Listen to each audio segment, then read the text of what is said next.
Depression can feel like trying to run a marathon in cement shoes. I've been there. And today, I want to share small, realistic steps that actually made a difference for me.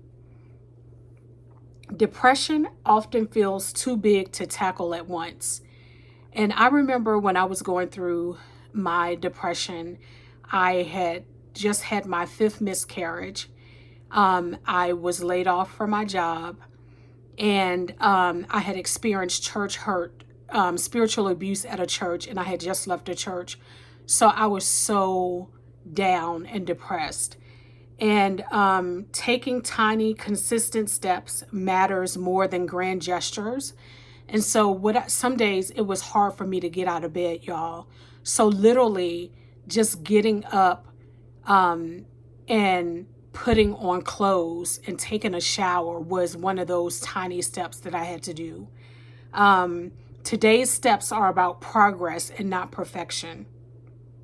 So step 1, movement without pressure. I started just walking to my mailbox. Some days that was just it.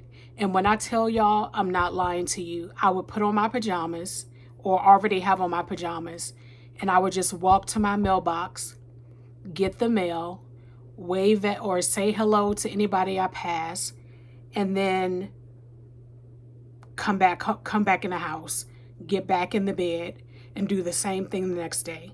That was my movement without pressure. Movement changes brain chemistry. It's so true. It doesn't have to be at the gym. It can be stretching, dancing, or even chores, but it moves brain chemistry. Step number 2, break the isolation.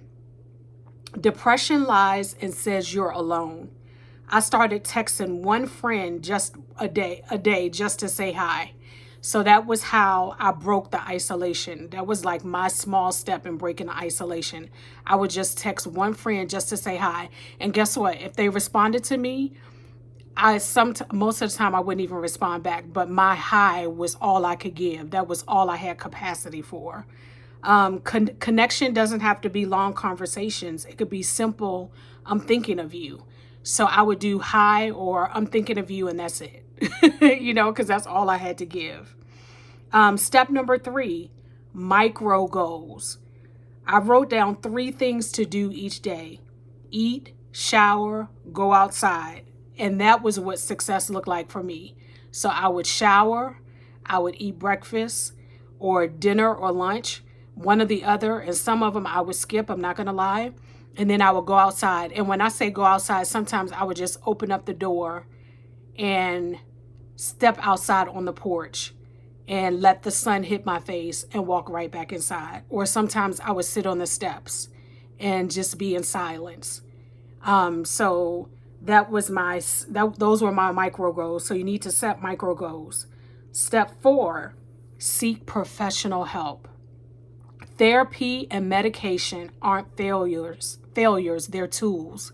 And I had to tell myself that because I was diagnosed with OCD. I had like tremendous intrusive thoughts and,